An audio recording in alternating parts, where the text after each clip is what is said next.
આ વિડીયોમાં આપણે શબ્દ સમૂહ માટે એક શબ્દ જોવાના છે, તો ચલો સ્ટાર્ટ કરીએ।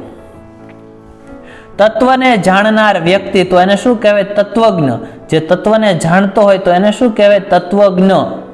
ત્યારબાદ છે તિથિ નક્કી કર્યા વગર આવનાર, તો એને અતિથિ કહેવાય। જે તિથિ નક્કી કરીને ન આવે, અતિથિ એટલે મહેમાન, એ કઈ તિથિ નક્કી કરીને ન આવે, એ અતિથિ કહેવાય।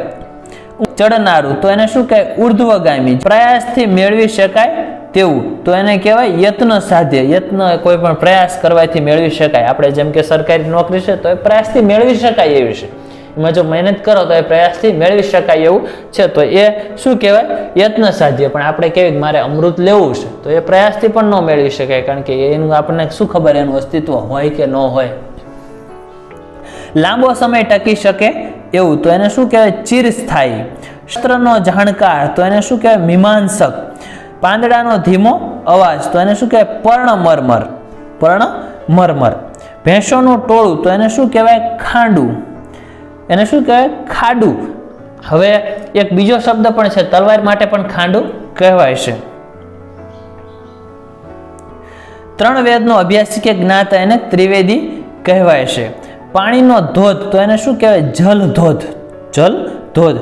સંસારની આસક્તિનો અભાવ એટલે વૈરાગ્ય। એને સંસારમાં વધારે પડતી આસક્તિ હોય ને વૈરાગ્ય।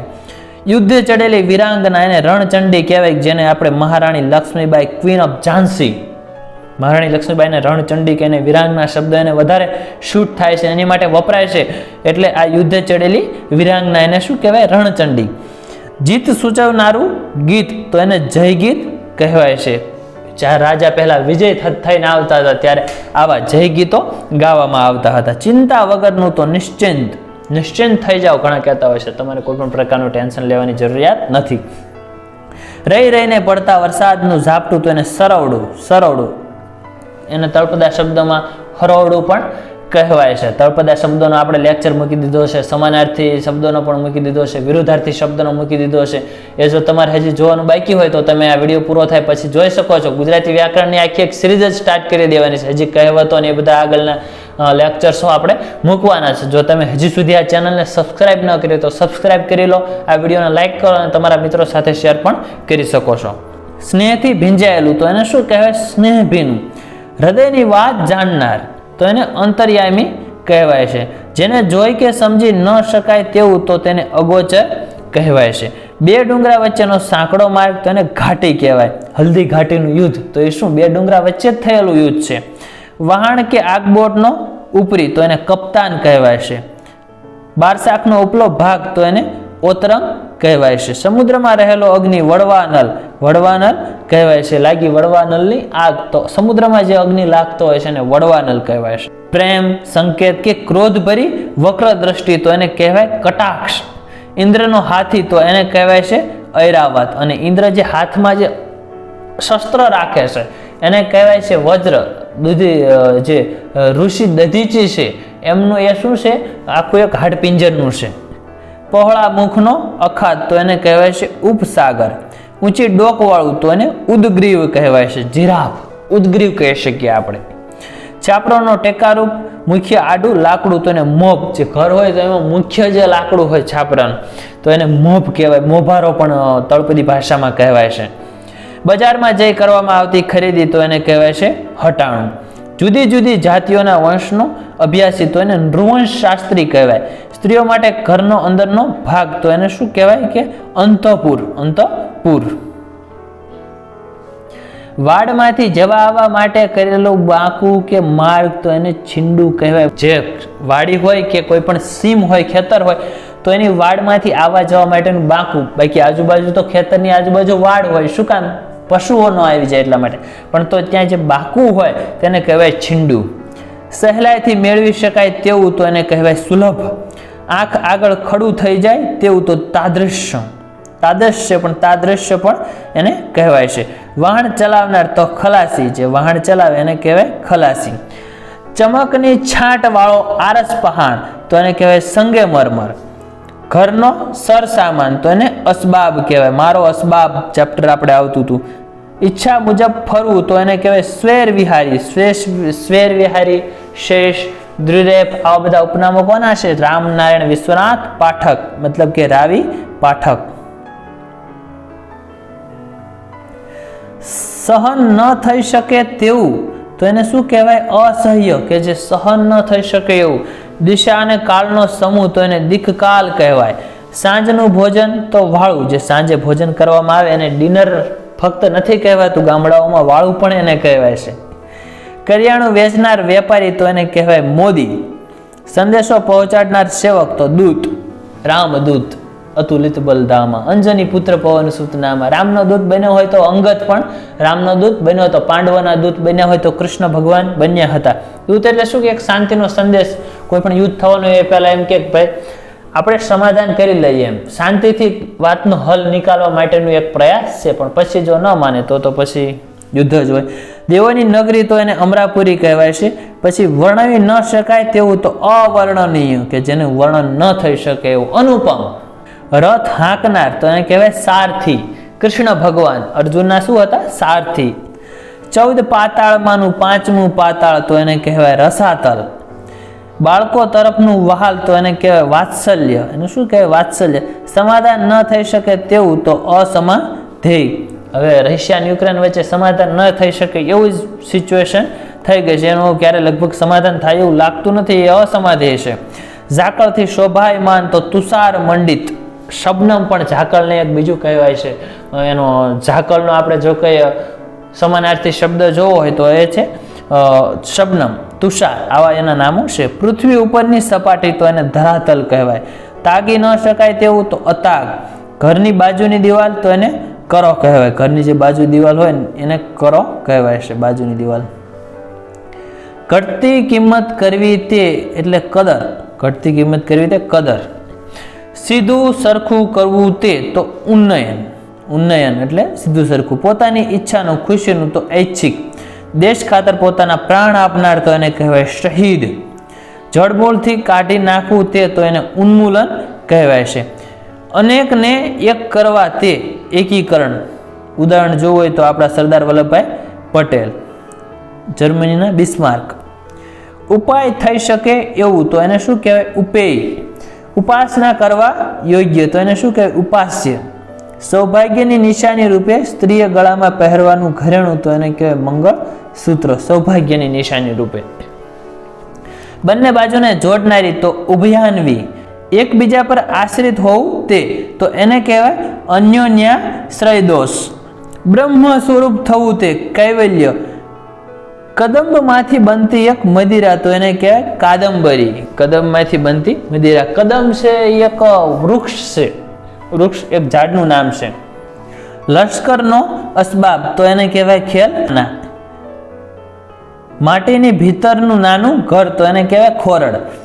ગોળા પથરા ફેંકવાનું જોતર જેવું સાધન તો એને ગોફણ, કે એમાં કોઈ પણ વસ્તુ લગાડી ગિલોલ, આપણે ગિલોલ પણ કહીએ છીએ, છોટા ભીમમાં એમાં જોઈએ છે ગિલોલ બનાવે અને એનેથી શું કરે? કેરીને એવું પાડતા હોય છે. તો એ કોઈ પણ ગોળા કે પથરા ફેંકવાનું સાધન. પૈસાનો ચોથો ભાગ તો એને દમડી કહેવાય છે.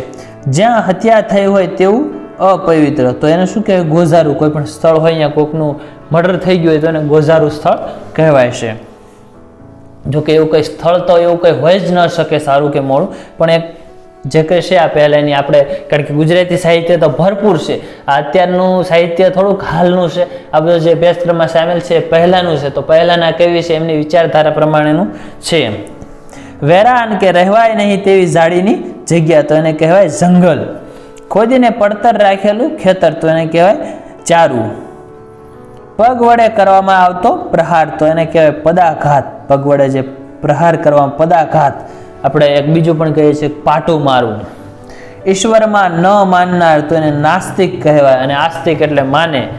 ધનુષ્યની દોરી તો એને કહેવાય પણછ.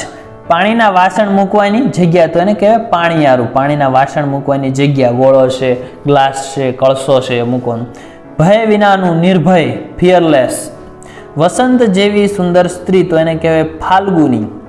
તાજેતરમાં જન્મ લેનાર તો એને નવજાત, નવજાત શિશુ. 1.5 માઇલ જેટલું અંતર તો એને શું કહેવાય? કોષ. વિનાશ જન્માવનાર કેતુ તો એને કહેવાય પ્રલય કેતુ. માથે પહેરવાનું વસ્ત્ર તો એને કહેવાય શિરપાઘ. શિર એટલે મસ્તક, પાઘડી એટલે માથે પહેરવાની. ઘી પીરસવા માટેનું વાસણ તો એને કહેવાય વાઢી. સામાન્યથી વધારે જ્ઞાન તો એને કહેવાય અતિ જ્ઞાન, જે સહદેવને હતું. કરવા યોગ્ય કર્મોનો ભાવ તો એને કહેવાય કૃત્યતા. સમાધાન શક્ય ન હોય તેવી ગૂંચ તો એને કહેવાય મડાગાંઠ. મોટા કદ અથવા આકૃતિ વાળું તો એને કહેવાય કદાવર. વાદળોનો સમૂહ તો એને કહેવાય ઘનદળ. નગારા પર ચામડાનો મઢનારો તો એને શું કહેવાય ડબગર. એકત્ર કરવું તે તો એને કહેવાય ઉપસંહાર. આપણે કોઈ પણ પ્રશ્ન લખીએ 5 માર્ક્સનો મોટો, પછી નીચે શું કરીએ ઉપસંહાર લખીએ, એટલે બધું મિક્સ કરીએ. બારણું બંધ રાખવાનું આડું લાકડું કે લોખંડની પટ્ટી તો એને કહેવાય ભોગળ.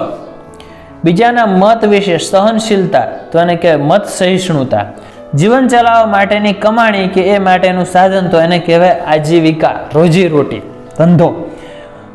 અંદર ઉતરવાના પગથિયા વાળો કૂવો તો એને કહેવાય વાવ. નંદા, ભદ્રા, વિજયા, જયા આવા બધા એના નામ છે. અલગ અલગ પ્રકારની વાવો હોય છે. એમાં રાણકી વાવ આપણી ગુજરાતની બેસ્ટ છે. 7 માળની વાવ છે, પાટણમાં આવેલી છે. અને આ રાણકી વાવની આપણે 100ની નોટ જે નવી છે એમાં એનો ફોટો સામેલ કરવામાં આવ્યો છે. આપણી માટે એ મહત્વનું છે. પાણી સુગંધિત બનાવનાર એક વનસ્પતિ તો એને શું કહેવાય વાવ. આજ્ઞા પાળનારું તો એને કહેવાય અનુવર્તી. કાબુમાં રાખવું મુશ્કેલ એવું પ્રબળ તો એને કહેવાય દુર્દમ. ગુરુ પાસેથી વ્રત, નિયમ કે મંત્ર લેવો તે એટલે કે દીક્ષા. સૂચિત કે ગર્ભિત અર્થ નિહિતાર્થ. કોઈ પણ શાસ્ત્રની સાંકેતિક સંજ્ઞાઓ કે શબ્દો એને કહેવાય પરિભાષા. ચોમેર જોવું, તપાસવું તે તો એને કહેવાય પરિપ્રેક્ષણ. કોઈ જગ્યાએ અટક્યા વગરની મજલ તો એને કહેવાય દળ મજલ. કળા કરેલી હોય તેવો મોર તો એને કહેવાય છે કળાયલ. અત્યારે ખાસ કરીને જે ચોમાસાની હવે ઋતુ આવી રહી છે તો અત્યારે જે વાદળ ને એવું થાય ત્યારે જે મોર જે કળા કરે છે એને જોવાનો લહાવો પણ કંઈક અલગ જ હોય છે. પર્વતની આજુબાજુનો નીચાણવાળો પ્રદેશ તો એને કહેવાય તળેટી. જમા ઉધારનું તારણ તો એને કહેવાય તારીજ. કાગળ બનાવનાર કારીગર કે વેચનારો માણસ તો એને કહેવાય કાગદી. નાળિયેરનું ભાંગેલું કોટલું તો એને કહેવાય કાચલી. પગે ચાલવાનો કાચો રસ્તો પગદંડી. એક જ સમયમાં થઈ ગયેલા તો એને કહેવાય સમકાલીન. કોઈ પણ એક સમયમાં થઈ ગયા હોય તો એને શું કહેવાય સમકાલીન. સરખે સરખા સમયમાં થઈ ગયા હોય. પૂર્વ દિશા તરફ મુખવાળું તો એને કહેવાય શું કહેવાય પૂર્વાભિમુખ. કલંક વિનાનું નિષ્કલંક. મૂલ્ય આંકી ન શકાય તેવું અણમોલ. કોણીથી કાંડા સુધીનો હાથનો ભાગ ગરભ. મુખથી બહાર પ્રગટતી વાણી વૈખરી. સિંહની ગર્જના કણક. જેને સીમા નથી તે તો અસીમ. આપણે કહીએ કે અમારે આ ઈષ્ટદેવ આ માતાજીની અસીમ કૃપા છે, એની સીમા જ નથી એમ. વરસાદ લાવવા માટે ગવાતો રાગ તો એને શું કહેવાય મલ્હાર રાગ. પૂર્વે જન્મેલા તો એને કહેવાય પૂર્વજ. હળદર વગેરે મસાલા તો એને કહેવાય હવેજ. ગોદડા વગેરે મૂકવાનો ઘોડો તો એને કહેવાય ડામચ્યો. રક્ષણ કરનાર તો એ છે ત્રાતા. લાકડા વહેરવાનું એક ઓજાર તો એને કહેવાય છે કરવત. સ્વયં પ્રેરણાથી થતું જ્ઞાન, સ્વયં પોતાની પ્રેરણાથી તો એને કહેવાય ઉપજ્ઞાન. ત્યારબાદ છે મકાનના અજવાળા માટે મૂકેલી નાની બારી. મકાનમાં અજવાળું આવે એ માટે મૂકેલી નાનકડી બારી તો એને કહેવાય જાળિયું. ગામમાં સૌને બેસવાની જાહેર જગા તો એને કહેવાય ચોરો, કે ચોરે બધા વ્યક્તિઓ જાહેરમાં બેસી શકે. એ કોઈનું ઘર ન કહેવાય, જાહેર જગ્યા છે. રોજિંદી ખબરો કે સમાચાર આપતું પત્ર તો એને વર્તમાન પત્ર કહેવાય. વર્તમાન હાલ પ્રેઝન્ટ મુવમેન્ટનું બધું જણાવતું હોય. ન્યાયના પંચાવયવ વાક્યોમાંનું ચોથું તો એને કહેવાય ઉપનય. યજ્ઞ કરાવનાર બ્રાહ્મણ તો એને કહેવાય ઋત્વિજ. એક આંખવાળું તો એને કહેવાય એકાક્ષ. બધું મળીને થતું તો એને એકંદર. એકંદરે આપણે આવા નિર્ણય ઉપર આવીશ તો બધું મળીને થતું એમ. પછી નજર આગળથી ખસે નહીં તેવી કેદ તો નજર કેદ. એટલે કે એ જેલમાં ન પૂરવાય પણ એને ટૂંકમાં નજર આગળથી ખસવા દેવામાં આવે નહીં. એક ફળ જે લગ્નની વિધિ વખતે કાંડે બંધાય છે તો એને શું કહેવાય મીંઢળ. એક ફળ છે. વ્યક્તિના મૃતદેહને દાટી ઉપર કરેલું ચણતર તો એને કહેવાય છે કબર. તીર મારવામાં કુશળ તો એને તીરંદાજ અર્જુન. પ્રભુ કે પરમાત્માનું તો એને કહેવાય તદિત્ય. નદીમાંનો ઊંડો ભાગ તો એને કહેવાય ગુનો. ઈહા આશા કે ઈચ્છા વગરનું નિરીહ, આ બધા નવા શબ્દો હશે ઘણા બધા વિદ્યાર્થીઓ માટે, પણ આવા જ હવે પૂછાય. થોડુંક હવે પેપરનું લેવલ અપ થતું જાય છે, પહેલા જેવું સાવ સિમ્પલ પૂછાતું નથી. સકાર એટલે કે સરકાર તરફથી બક્ષિસ તરીકે મળેલી જમીન કે ગામ તો એને કહેવાય જાગીર. એક ઠેકાણેથી બીજા ઠેકાણે ખસી શકે એવું તો એને જંગમ કહેવાય. ન ખસી શકે એવું હોય તો એને સ્થાવર કહેવાય છે. જંગમ મિલકત હોય એની ચોરી થાય. ઘસડાઈ આવીને ઠરેલો કાદવ તો એને કહેવાય ચગ્ગુ. જાણે અજાણે થયેલા દોષની ક્ષમા માંગવી તે તો એ છે ખત ખામણું. ચતુર, સુંદર અને ગુણવાન સ્ત્રી તો એને ચિત્રીણી કહેવાય. ઘોડાની જેમ એકદમ ધસી આવતું મોટું પૂર તો એને કહેવાય ઘોડાપૂર. ગ્રહણ કરવા યોગ્ય તો એને કહેવાય ગ્રાહ્ય. રંગભૂમિનો પડદો તો એને કહેવાય નેપથ્ય. મોટા ખંડનો નાનો કે પેટા ખંડ તો એને કહેવાય ઉપખંડ. લીટી આંકવી તે તો એને કહેવાય રેખાંકન. કોઈ પણ જગ્યાએ લીટી કરે તો એને કહેવાય રેખાંકન. ધ્વનિ કે વ્યંજનના વિશેનો પ્રકાશ કે જ્ઞાન તો એને કહેવાય ધ્વન્યાલોક. ધ્વન્યાલોક. પાણીમાં ડૂબે અને અંદર ચાલે તે તો એને કહેવાય પનડૂબી. પાણીમાં ડૂબીને અંદર ચાલે, બહાર પાણીની ઉપર ન ચાલે. માટીના વાસણ વેચનારો તો એને કહેવાય કૂજડો. પરણવા જતા વરને પહેરવાનો ફૂલનો એક શણગાર તો એને કહેવાય ખૂપ. અર્થને પ્રગટ કરનારું તો એને અર્થઘોતક. અને અંતિમ ક્વેશ્ચન, પરંપરિત પતનની ક્રિયા તો એને કહેવાય છે નિપાત. પરંપરિત પતનની ક્રિયા નિપાત. વાક્યમાં આપણે જોઈજો કે નિપાત હોય ને કાઢી નાખો તો કાંઈ ફરક ન પડે, એનું પતન કરી નાખો તો કાંઈ ફરક ન પડે. વિડીયોને લાઈક કરો, ચેનલને સબસ્ક્રાઈબ કરો. ફરી મળીએ બીજા લેક્ચરમાં.